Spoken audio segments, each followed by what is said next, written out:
O que nós estamos vendo é uma pessoa que pode ser cada um de vocês. Certo? Antigamente, vocês até atualmente, vocês devem ter ouvido falar, ele tem uma auréola, não é? E já a aura da pessoa não está boa. É isso aqui. Tá? Tudo isso aqui é o campo áureo da pessoa. Não é a auréola que a gente via em figuras, em quadros, que situava-se aqui em cima, né? Vem aqui da cabeça. Ela não só situa na cabeça, ela é exteriorizada em toda a estrutura da pessoa. Certo? E só uma forma, digamos assim, para entendimento nosso pedagógico, isso aqui representa os estados vibratórios da pessoa, o campo de vibração, o campo de energia. Certo? Por quê? Porque aí a gente vai começar a entender o tema basicamente que é a obsessão. Aí a gente deve ter ouvido falar que rapaz, fulano está com um posto. Né? A gente já ouviu falar que a pior macumba é a inveja. Não é assim que se diz? Então com esse quadro aí nessa situação. Tá? Aí a gente vai falar sobre o tema da tarde de hoje, que é a obsessão.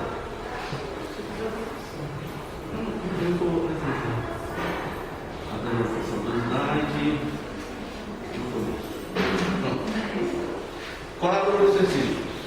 O que é a obsessão? Que a pessoa, a linguagem popular diz, olha, o fulaninho está endemoniado. Não já ouviu falar? O fulano está com imposto.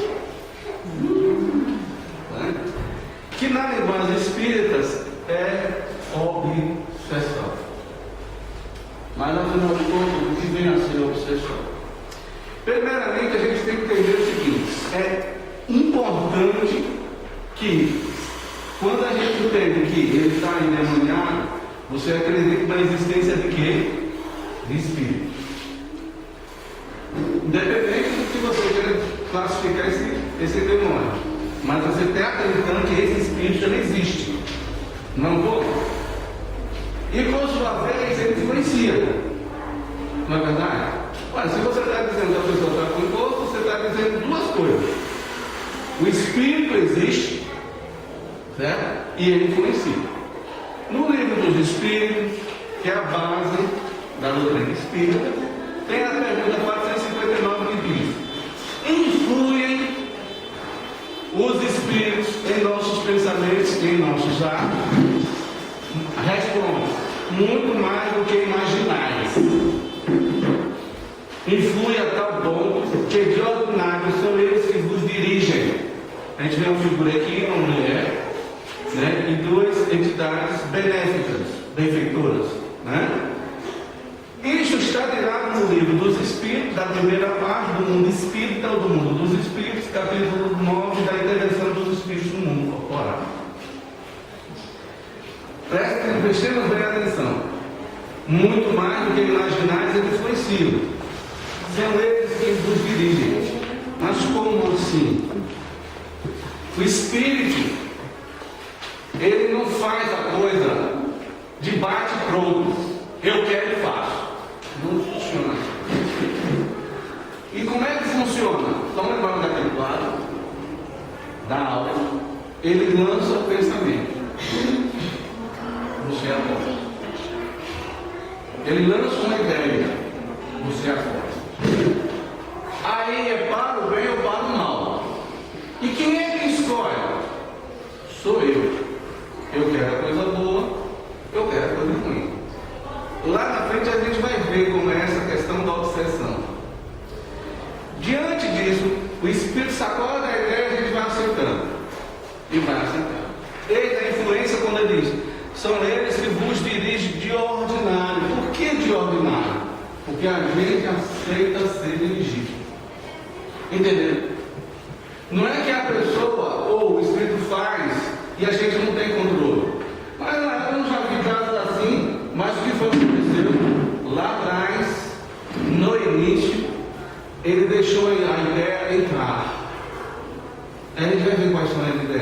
da inveja, do ódio, da raiva, da mágoa. A justiça é possível. Vamos adiante. Influência dos espíritos. 457. Pode o espírito conhecer os nossos mais secretos pensamentos? Muitas vezes chegam a conhecer o que desejaríeis ocultar de vós mesmo. Nem atos, nem pensamentos se lhes pode dissimular. Do livro dos Espíritos, parte 2, do mundo do Espírito, ou do mundo dos Espíritos, capítulo 9, intervenção do Espírito.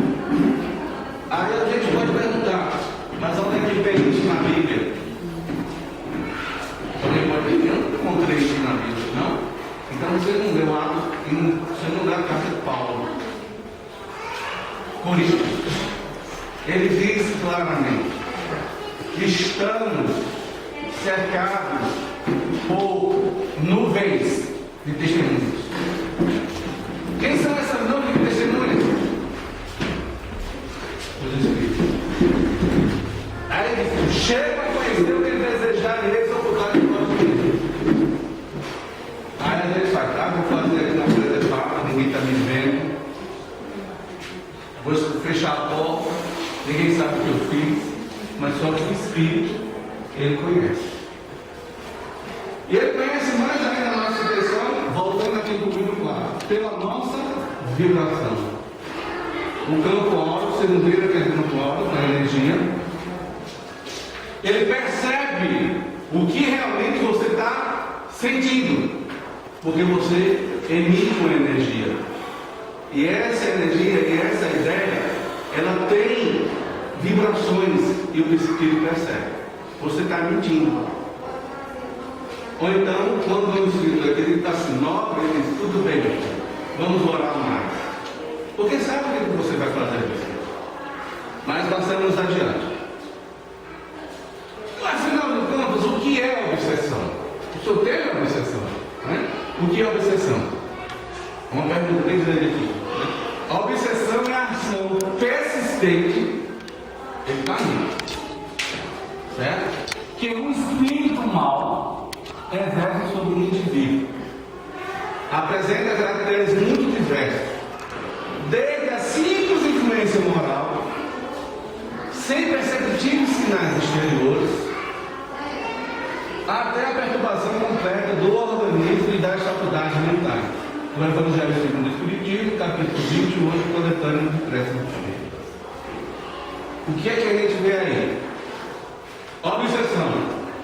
Não pode vir por espírito bom, um espírito mau.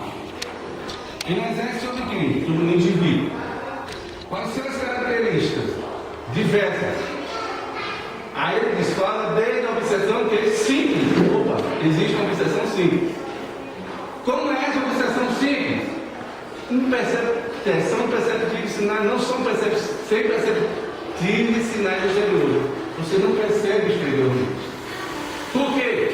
Porque ela está envolvida com os seus vícios, com aquilo que você gosta. Tipo, um domingo de tarde comer galinha da cabidela ao molho pardo da casa da mamãe, casa. Eu adoro. E hoje não teve. Mas aí se a gente faz o que? A situação, estou fazendo os detalhes da brincadeira, mas é verdade. Tipo, beber uma coisa, tipo, vestir outra. A questão da vaidade, a questão dos vícios. Eu estou falando vício, todos os tipos. Os vícios sociais e os vícios não sociais, os ocultos. Quais são os vícios ocultos? A pessoa é uma pessoa que come muito, é um glutão. Socialmente ele pode comer o quê? Alface, tomatinho, cenoura. Né? Aí em casa não tem ninguém. Um prato de fava, né? Um carne de sol, a manteiga terra desse tamanho, e vai lá. Isso é agricultura. São os vícios.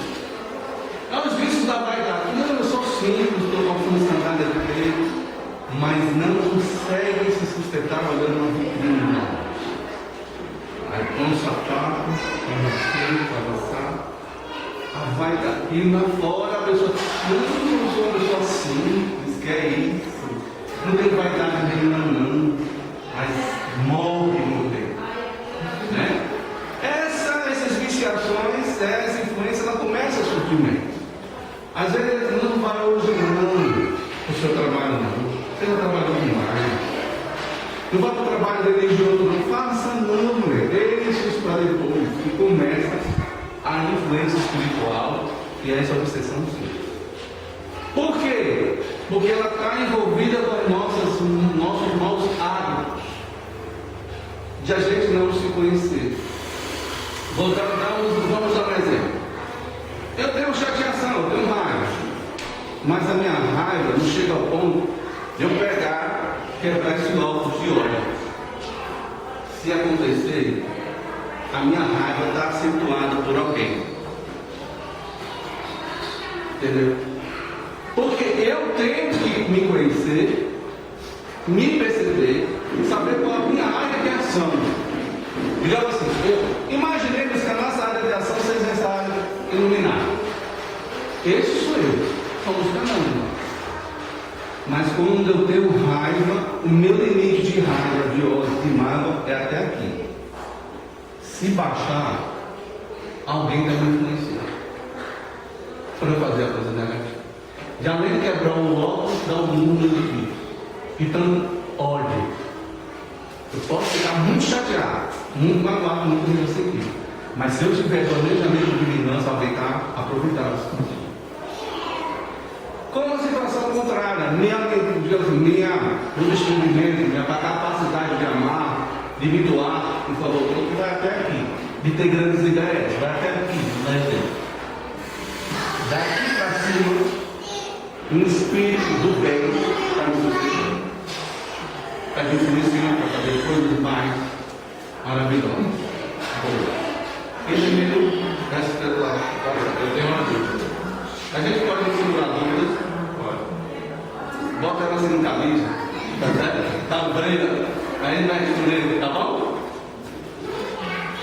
O que é a obsessão? A obsessão consiste na tenacidade de um espírito do qual não consegue desembaraçar-se a pessoa sobre quem ele atua. O espírito fica ali, persistente, importunando, tá? Não deixa você em paz. Digamos assim, é um espírito, por sua vez, que tem algum compromisso com você. A obsessão. Certo? Ele tem que ter vínculo com você no passado e outra existência. Porque há que se distinguir, tem que fazer a diferença entre obsessão e influência espiritual. Certo? Nem toda influência espiritual é obsessão, mas toda obsessão é uma influência espiritual. Dá exemplo? As pessoas aqui não podem ter o quadro obsessivo aqui do grupo, aqui nessa casa, desse recinto. Mas ao sair, começa a passar mal. Pode ser que seja influência do espírito, pode, mas isso não é obsessão. No sentido literal da palavra. Aí o que as duas pessoas dizem? Uma é eu estou sentindo a presença do espírito, mas é influência espiritual. A obsessão, você tem uma ligação com o espírito. Mantém uma ligação com ele. Tá certo? Ok? A influência nociva é praticada somente para os espíritos inferiores. A obsessão. Espíritos, minha gente, eles desfrutam desses inferiores, desfrutam das coisas da matéria que a gente desfruta. Mas não é assim, de tudo. Do cigarro, da tragada, da bebida, do sexo, da glutonaria, da comida. No livro Sexo e Destino, romance espírita, de Chico Xavier, o homem de um hábito. Eu só estou falando coisa que está mais escrito, certo? Se bater aqui em alguém, alguma coisa que ele falou, não estamos falando pessoalmente contra ninguém daqui na casa, certo? Ele tinha um hábito de beber uma pinga, um tira-gosto dos cômodos. Aí, como ele tinha esse hábito, o espírito que tinha vindo com ele, obsessão, simples, fez com que essa glândula aqui, ó, dessa região, provocasse o que? A necessidade de beber. Ele vai penetrar, bebe. O espírito dá um estaleiro. No plano espiritual, o homem repete. Então digamos assim, uma concordância entre o que o homem está fazendo e o espírito está sugerindo. Quem já assistiu o filme ou a novela, acho que mulher nenhuma aqui, novela não também. A Viagem. Se lembra de Alexandre? O que foi que aconteceu? Ele desencarnou de ódio. Era uma pessoa que equivocada. E ele começou a induzir quem? O espírito de alguém. Por quê? Porque a pessoa tinha compromisso. Não era assim? Porque havia uma concordância espiritual. A aceitação. Por causa do quê? Do hábito do personagem chamado Theo, se não me falha a memória. Certo? Não é novela. Aí a gente vai ver os tipos de obsessão. Estão mareados aí, né? 1, 2, 5, 4, 3, 6. Pelo amor de Deus, que é isso? Aí a gente vai ver. A obsessão pode ser classificada como tipo ou gradação. Vamos acompanhar as figuras do lado, de lá. Essas duas figuras, 4 figurinhas aqui, certo? O que é desencarnado e o que é encarnado. Desencarnado é o que a gente não está. Então a gente é encarnado. Aquelas pessoas vivas, corporalmente falando. Porque na visão espírita ninguém morre. Você deixa o corpo físico. Tá certo? Então, desencarnado, deixar, encarna, corpo, deixar o corpo. Encarnados, carnados, somos nós. Tá certo? Então, vamos ver o que acontece. Quanto aos tipos? Primeiro, de desencarnado, está aqui a figura 1. De desencarnado, está aqui, ó, certo? Desencarnado para encarnado. É o espírito que deixou o corpo físico, tem vínculo com aquela pessoa ou não.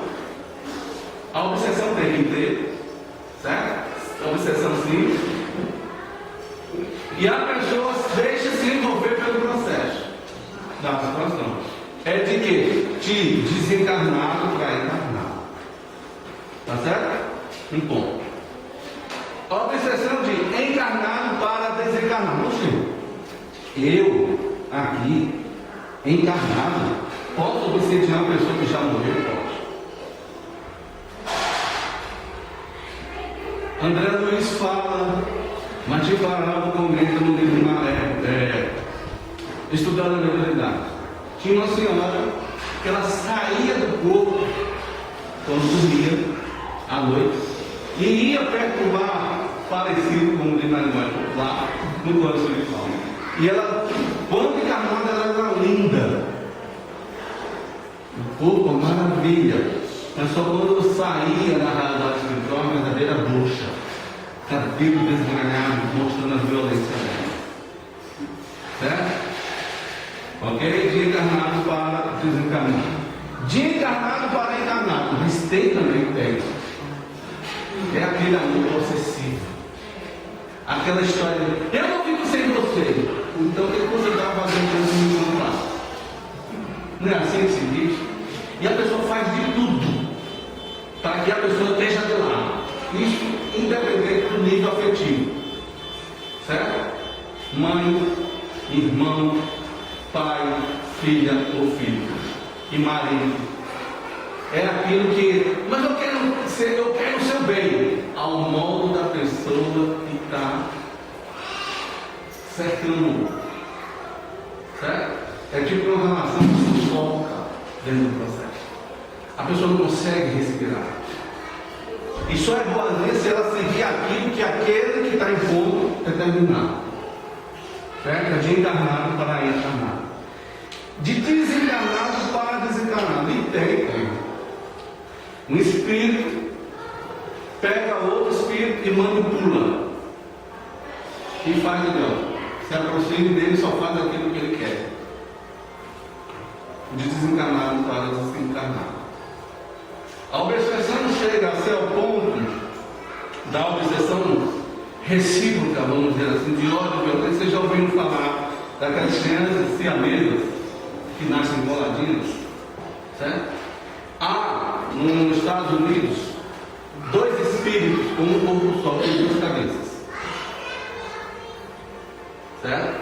A única coisa que eles conseguiram dividir, certo? Por as 2 cabeças, era uma menina. São 2 espíritos do corpo feminino, é um corpo só, uma cabeça de um lado, uma cabeça do outro. Isso aí é o quê? É o processo de obsessão recíproca, de ódio um pelo outro. E que se separasse, não conseguiria sobreviver por muito tempo. Aí o que o mundo espiritual faz? A lei divina. Porque o que a gente tem que entender é que tudo está escrito dentro da lei de Deus.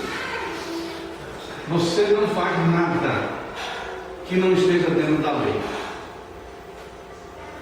É como uma situação para a gente imaginar. É como se fosse um jogo.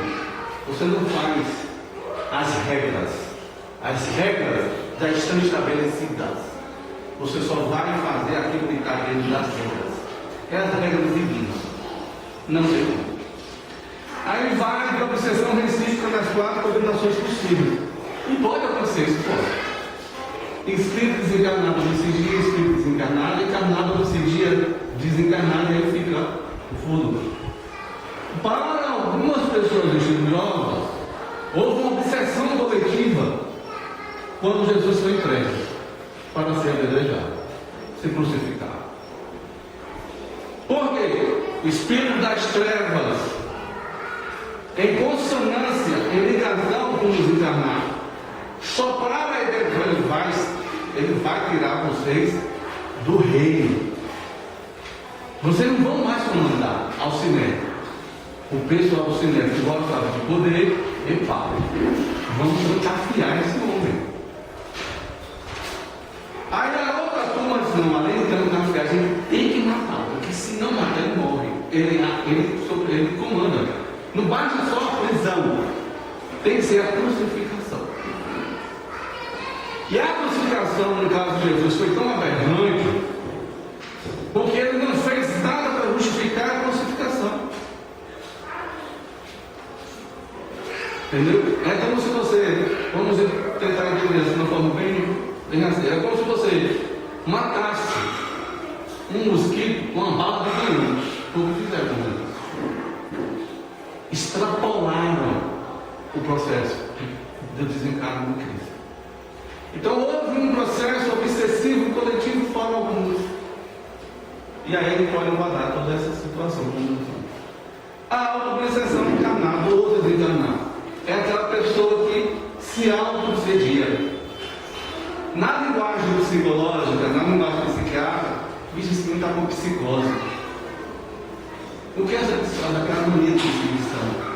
Um processo auto-obsessivo. Aí então a pessoa tem uma obsessão assim: eu vou ter uma raiva no final da tarde. Por quê? Porque eu estou rindo demais hoje de manhã. Não tem cabimento, vai ter alguma desgraça. Isso é uma outra obsessão. Minha avó dizia, quando a gente falava algumas vezes essas ideias: meu filho, nunca se adore por coisa ruim.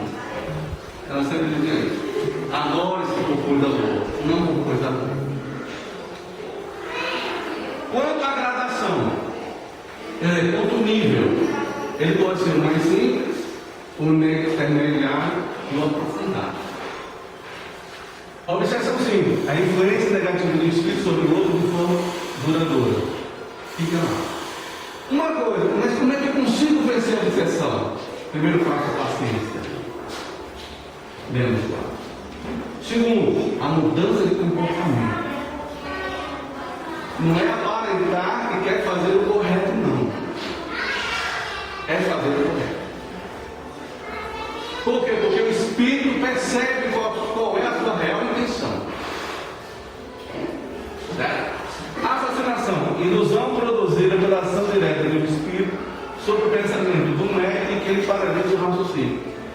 ele escreve alguma coisa, ele faz alguma coisa, que todo mundo sabe que aquilo ali é ridículo, mas ele acha bonito.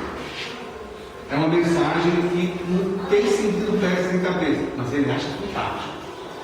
E ele não aceita a orientação de São Miguel.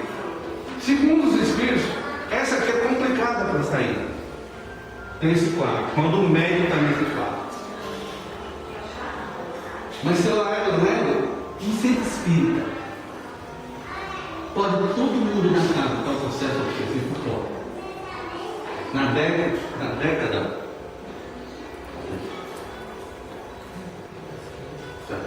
década de 60, presta atenção, não é o centro físico que lhe protege, não.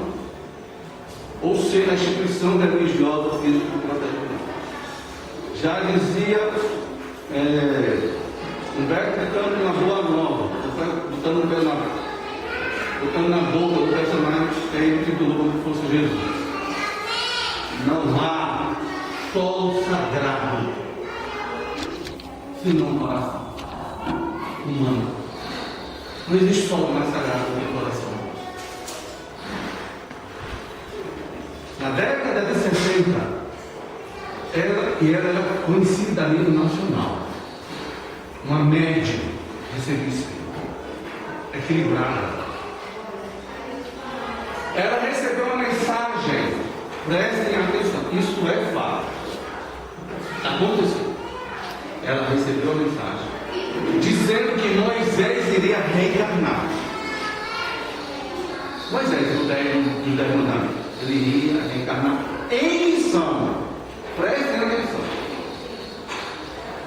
E ela teria que ter o fluido só com aquele jovem que também era trabalhador do centro espírita.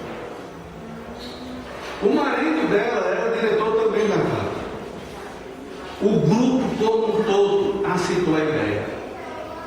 Não havia divórcio, havia separação dela. E ele se separou. Ela se separou do marido. Para quê? Para ficar com aquele jovem rapaz. Porque a mensagem dizia que tinha que ser um fluido mais elaborado, mais sutil, mais delicado, que tinha que ser daquele jovem. E todo mundo da casa aceitou. Ela vai conviver com o jovem. Supostamente gestaciona 1 mês, 2 meses, 6 meses, 9 meses, 10 meses, 12 meses, quando está aguentar mais 10, tem que ser uma gestação de fé. Não tinha naquela época ultrassonografia, não existia. O que foi acontecer com Moisés? Não reencarnou. Aí a justificativa da mensagem recebida por ela é porque o fluido vindo do rapaz era muito pesado.